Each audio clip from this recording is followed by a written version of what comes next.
All right. Good morning, everyone. How's it going? This is Lindsay, Larissa, and Derek, and we are here to share some good real estate content with you. We have been we've been with actually let's just go at it one at a time. My name is Lindsay Thomas. I'm with Coldwell Banker Legacy, and then I'll let And my I'm Larissa Alarid-Martinez, also with Coldwell Banker Legacy. And Derek Romero, also with Coldwell Banker. All right, and what we wanted to do was share some good information with you. We get together on a regular basis and talk about challenges that we are seeing in the real estate marketplace, things that are going on, questions that people have, and different situations. And what we do is we like to talk about it and navigate through it and see if we can help other real estate brokers, help them in their practice, also help buyers and sellers in getting their property sold or in finding the right home. So we hope you find this content valuable, and we're going to go through and talk about a few things that we are seeing in the marketplace. And we like I said, I hope this is helpful. Okay. Yeah, and I think too, like right now, looking at all sides, we see certain things like days on market are longer. People want to know, is it a buyer's market or seller's market? Well, it depends. We still have low inventory as well, which would make it a seller's market. However, buyers are holding back. Therefore, there aren't crazy multiple offers. If something is priced right with all the amenities, they might get 2 offers. Nothing extreme, and those offers might be at list price. Now, if you're a buyer waiting, you probably want to get your home now. What are other things we've talked about? Go ahead. Well, I think it'd be first and foremost to bring up where we at and where does the market stand right now. Mm-hmm. So just those of you that don't know, right now we're sitting around 2,600 houses available for the Albuquerque Metro. Prior to COVID, there used to be 5,000 to 6,000 houses available at any given time. Yeah. So that kind of just shows you our supply and demand where we're at this point. Yeah, it's an interesting market that we have right now, and something that we talk about often is there's a segment of homes that hit the market and get an offer or multiple offers right away. They it could be the first weekend, could be the first week.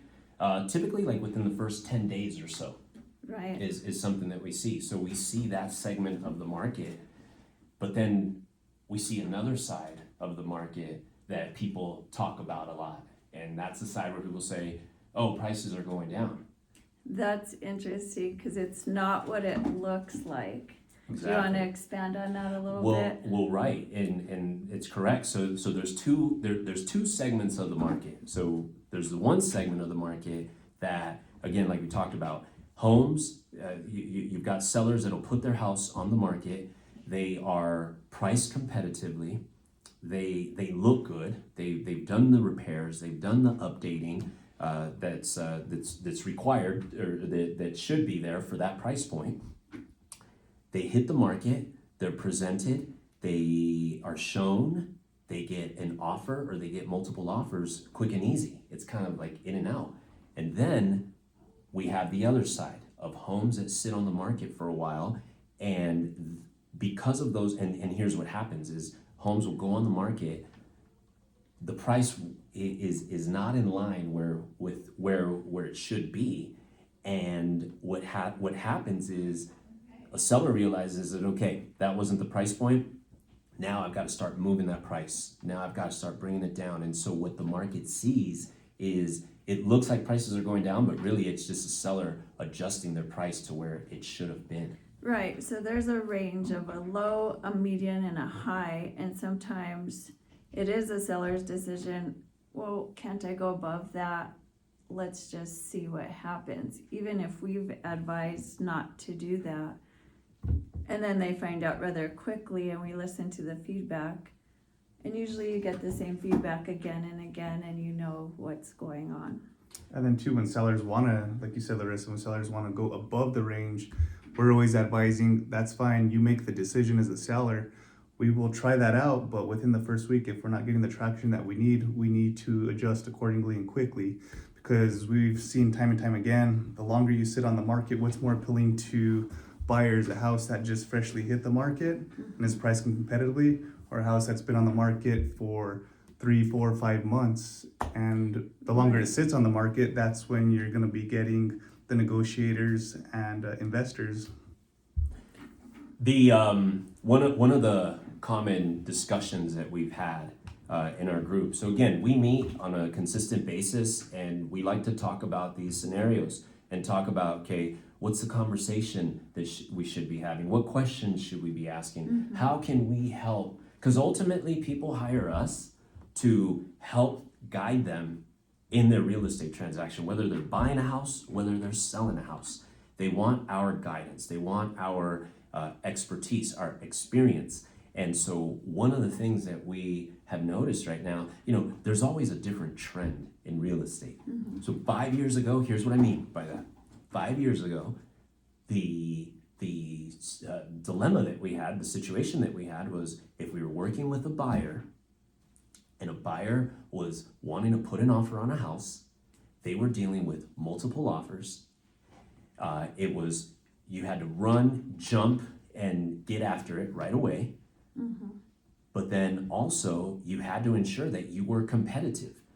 If a house was on the market at $500,000 and you wanted to make an offer, if you were a buyer, okay, the only way you were getting in was you at least had to come in at 500,000. You at least had to come in at five, and it's more than likely that it's going to be like at 525, somewhere in that range. Right.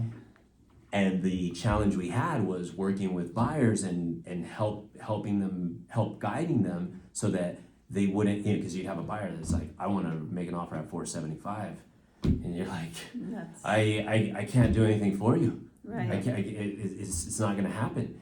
And so that was a challenge we had, right? And the people that caught on, the buyers that caught on, they became homeowners. The people that hesitated and were scared, for lack of a better word, thought they'd wait. Now they're looking at what prices are.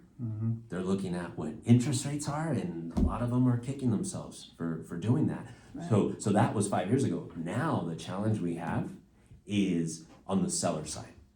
So we have a seller that we get a range. We get a range from 500 to 525. Okay, let's just use that as an example. The house should be priced at 500 to 525, somewhere in there. And seller says, 550, Lindsay. 550. Is that right? 550. Okay, okay, fair enough. And Larissa, tell me a little bit about that. Because we have the best house in this neighborhood. We did the updates. Everything's working. We have the outdoor kitchen. We have a pool. Okay. My neighbors don't have that. Okay. You bring up some good points, right? Some great selling points, great features and amenities that your property has. I wanted to share something with you, if I could. Sure. And this is regarding developing a pricing strategy. Okay. When we're looking at developing a pricing strategy, we're looking at managing two risks. Okay. And here are those two risks. One, the risk of leaving money on the table, right? You want to ensure that you don't leave money on the table, or you don't feel like you left money on the table, okay? And then the other risk is the fear, the concern that your house may not sell. It might just sit there, okay? So when you look at both of those risks, what concerns you the most? What makes you more anxious? So depending on that question, that's two different ways we're going here. There are two different ways. When and people are more afraid of not selling because they got to be somewhere, their pricing in the range, that's easy. And here's But here's my answer, Lindsay. I'm afraid of leaving money on the table. Fantastic, and that is understandable, right? No one wants to leave money on the table. Let me add to that. Here's something that we have learned from the last few years in our market, in our current market. is buyers are willing to pay at, maybe sometimes above list price, but pretty close to list price or maybe even above, if, for a home, if they feel that there is a risk, a possibility that they could lose it. Right. Meaning that if the price is competitive enough, and buyers know, buyers are well aware, they're well versed, they know what the price should be and what it shouldn't be. And buyers, and so what we learned is buyers are willing to make that offer, right? If that is the case. Right. Now, the question is, do you think that at 550, it's going to create that fear of loss? It should. It should. Well, here's the thing.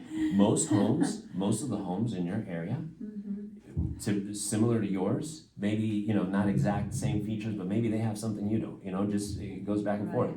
They've been selling for about 500 to 525. Okay, so do you think at 550, where do you think that's going to put you? More in a position to where your house doesn't sell, or what do you think will happen? Ultimately, us as realtors know that's a position to not sell, and we do see expireds now in all the neighborhoods. Here's another interesting concept that we have seen in today's market is there's kind of two different mentalities. There's a scarcity and an abundance mentality. And here's what we mean by that. And we've talked about this a couple of times. With the abundance mentality, it's typically people that are concerned that their house isn't going to sell.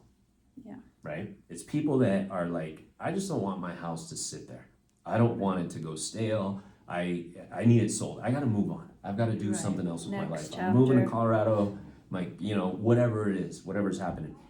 So those guys, and they understand, maybe I'm not going to make all that money that I envisioned, but I'm going to be okay.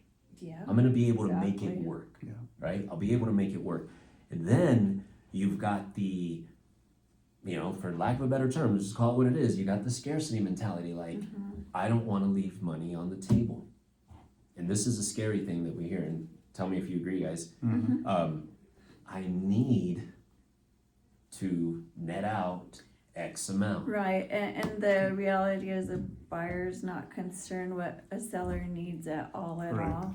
Exactly. I mean, how many times, if you're flipping the script and you're, from going to seller to buyer, you're looking at properties, if you're making a move to Colorado, your concern, I hate to say it, isn't how much does that seller need, right? You're looking at other properties pretty much like for like. Some have more amenities, some have less, but priced right, you're gonna pick that property. You're not gonna say, well, if that seller really needs more, I guess I'll give them more. No. And I think it's too, just using the analogy when people shop in general, right? When people go to the store and they're having a sale on something, right? There's a product, whatever the product might be. Let's just say it's a phone. There's this one in this color. There's an iPhone in this color. This one's discounted a little bit, more competitively priced as opposed to this. This person is probably gonna go with this phone that's at a better price just because of the color. That's something they could probably change later on. Right. It's kind of that same We mindset. one thing that we've talked about here is a lot of times price might not be the problem. Right? Like maybe it's something else. Maybe there's just something about the property. Who knows what it is, right? There might be some objective to it. The color, okay? The whatever. Price may not be the problem, but it can fix that problem. So at the right price, people are okay with that color. At the right price, people are okay with that smaller bedroom. They're okay with that, The smaller garage. The smaller garage, right? Whatever. So I think for all of us, fellow realtors, buyers, sellers, more so sellers, right? It's really being in tune with listening to the market. Right. Listening to the market. They will speak. They'll let you know what they think. They will speak. If you're not getting any showings at all, there's a problem. You've not matched to what the market will do.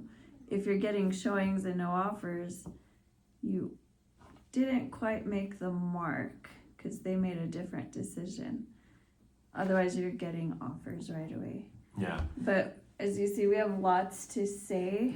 We do. And So we have lots to share. yeah, we can go So in we all could different go ways. on and on. However, we wanted to reach out. Realtors, even if you're not with Coldwell Banker Legacy, feel free to join us at our Cottonwood location. In the mornings at 9, we start off our day looking at the market and what's going on. Our paperwork changes, our market changes, issues that come up with buyers or sellers change. We're talking about all of it.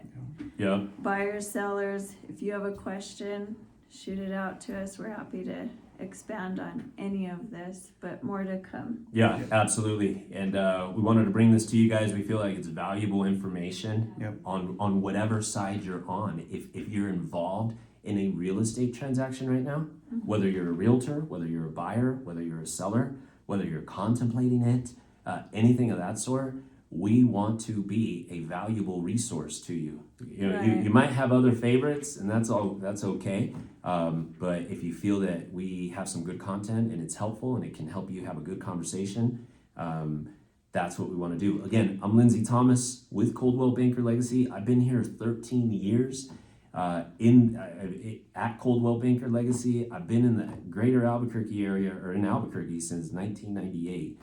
So I've been here for a minute. Shout out to everyone that I've had a chance to help and work with. Appreciate you. Appreciate my clients. A lot of my clients, not only do we get a chance to work together, but they become my friends. So it's a beautiful thing that we have going here. And with a great company, have great resources, like Larissa said. If you guys are interested in finding out more about Coldwell Banker Legacy, reach out. And we're happy to share. We're happy to share. If you're a buyer or a seller in this marketplace, if you know me, reach out to me. If you know Larissa, reach out to Larissa. If you know Derek, reach out to Derek. All right. We are happy to help, and this is what we do. We're full time on it, and we start early, and we want to bring this good content to you. So thank you. All right, thanks guys. We'll see you on the next one. Cool.